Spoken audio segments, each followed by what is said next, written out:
Hi,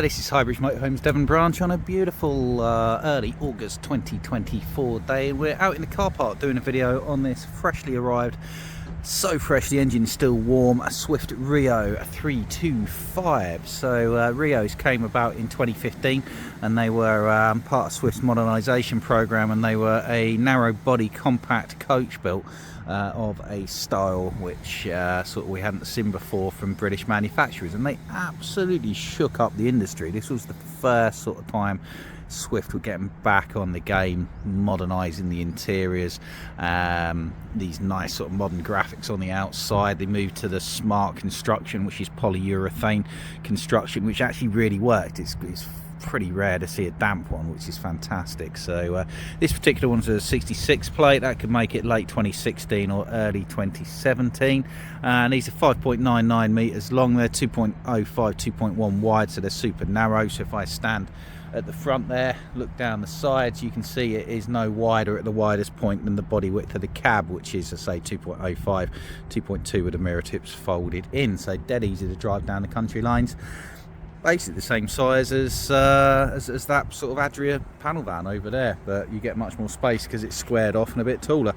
So based on the Fiat Ducato isn't everything, so it's a 2.3 130 horsepower 6-speed manual. Fantastic. It's the Iveco engine, pretty darn bomb proof. They are good news. You got the Fiat black high gloss grille and chin spoiler sort of style pack. You got the LED daytime running lights. You also got the larger 16-inch wheels, so wheel trims, but they look smart. You can put alloys on it if you want. I think they look fine as they are.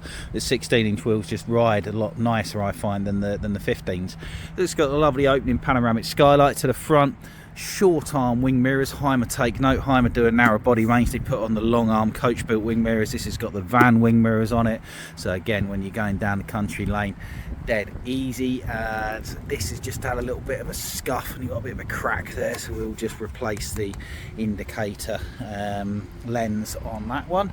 So on the roof up there, you've got digital factory fitted TV aerial, and there's a solar panel that goes across there as well, which you can't see. You've got centrally locked, I think, habitation door, double glazed windows. You've got Dometic wind out awning. Fridge vents for your 3-way fridge freezer. That sucks in cool air, that blows out warm air. Runs on mains electric, which is plugged in here, or gas if you're not hooked up, or 12 volt from your engine when you are driving.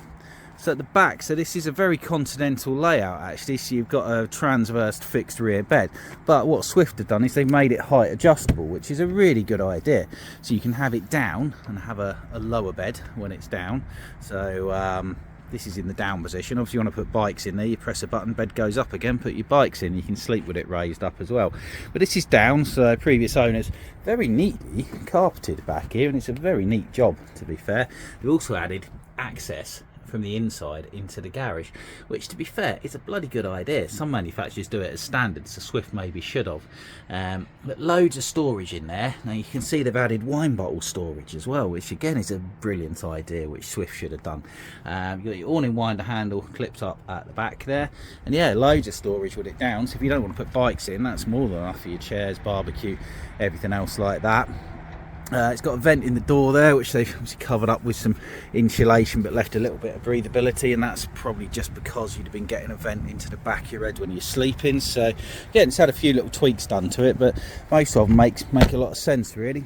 Corner condition check is fine. I'll check the other side when we get around there. We've got a high level reversing camera which is missing. Sneaky devils, so that will be replaced anyway. I don't know why the camera's missing. Pre-fitted for a bike crack on the back if you do want to put your bikes on the back. So let's have a little walk around the other side. But yeah, apart from that tiny little scuff on indicator thing and this Cornish flag, if you're not from Cornwall we can remove that, then she is all good on the outside.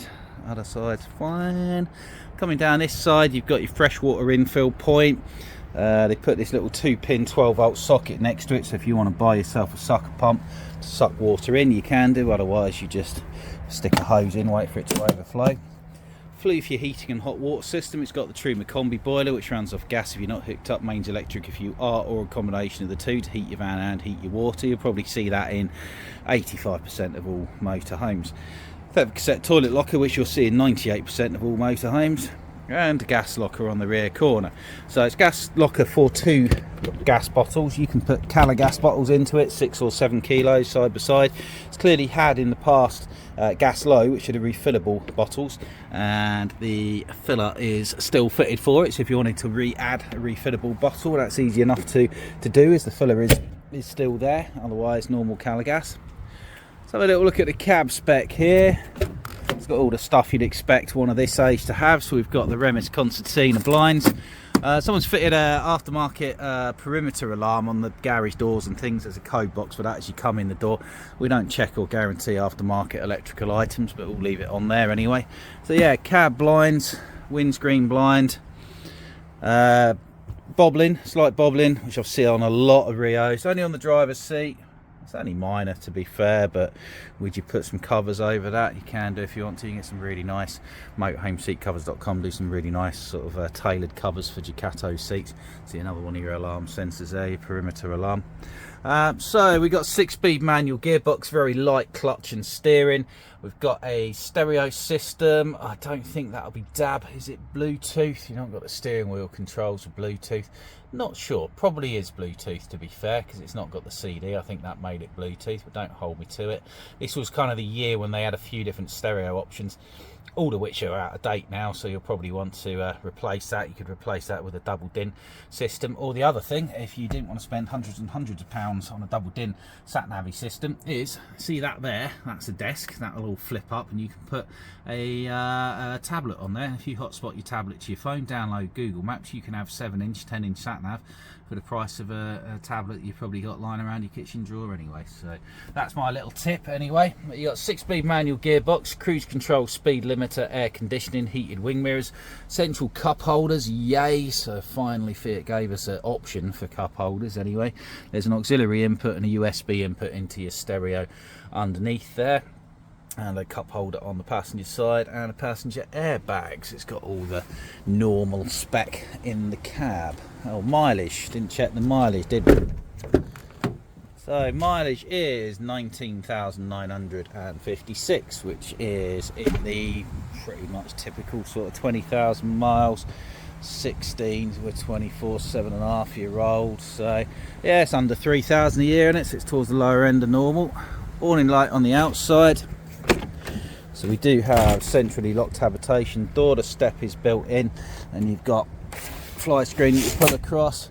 Got some tarnishing on the silvery stick-on bit for the door handle. There's a minor cosmetic anyway.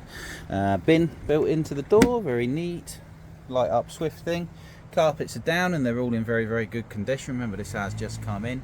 So that's your big opening panoramic skylight, and you can see there's a front TV bracket been fitted there with coax point there and power cable hardwired, probably for an Avtex TV.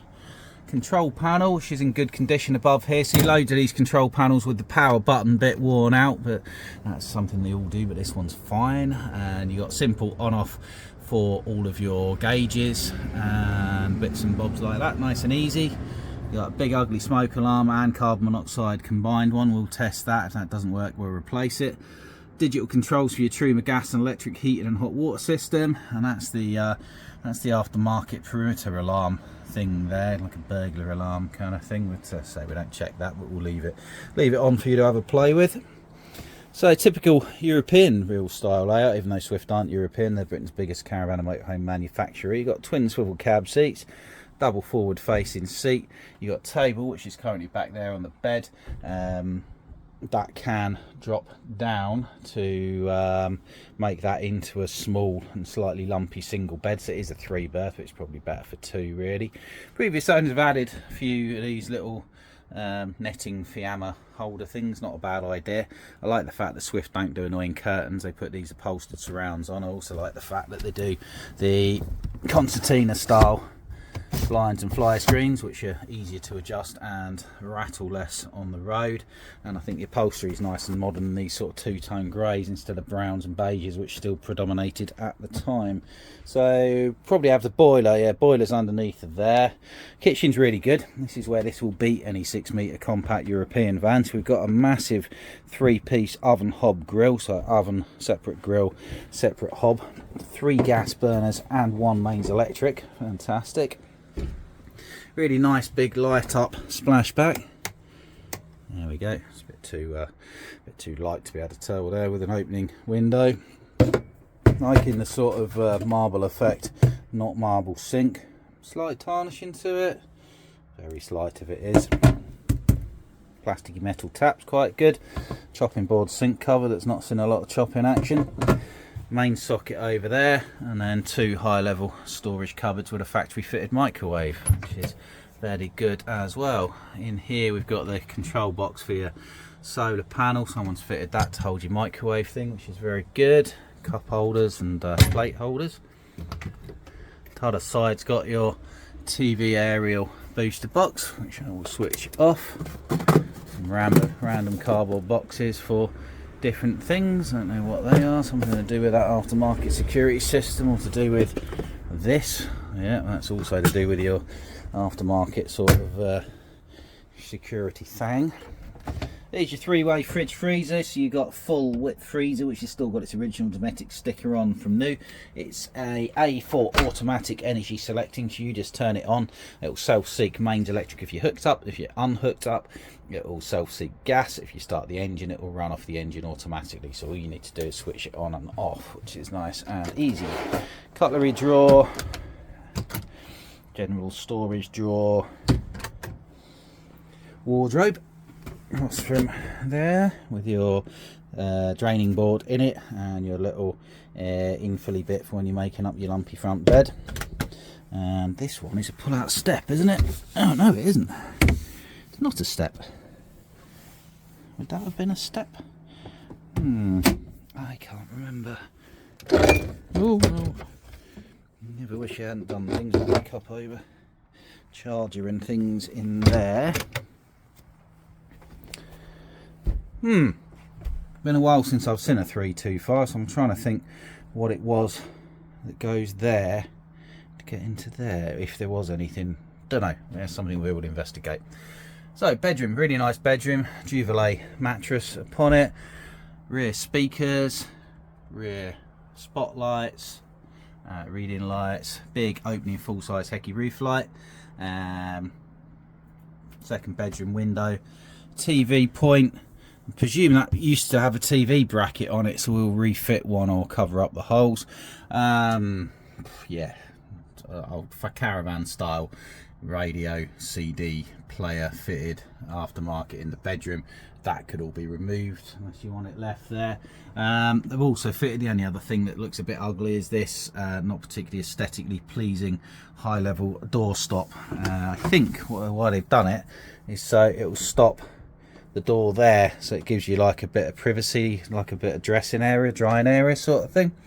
Bathroom's a functional wet room space. You got a drying rail up there, opening skylight, nice big mirror, hello, storage cupboard, decent sized sink to be fair, and you've got your shower head that pulls out with a trigger action, and really high water pressure will take your skin off that if you're not careful. So very good water pressure on these. Shower curtains come across, so functional. Remember, it's only 6 meters, so it fits an awful lot into it. I think it's a really nice van. So this is our Swift Rio 325 at Highbridge Motorhomes, Devon Branch. No, didn't bring a card out with me. So you can give us a call on 01626 832 792. You can call direct on the mobile if we're out here doing videos, which is 07432 662 558, and we'll get back to you. Or come in and see us at Newton Abbot, Devon, just off the A38 South Devon Expressway, which runs off the back of our forecourt, and ask about this lovely Swift Rio 325. And by the way, if you want to know the price of it, I've come out here to do the video and I didn't look it up, so I will put the price in the comments section. Thank you very much. Goodbye.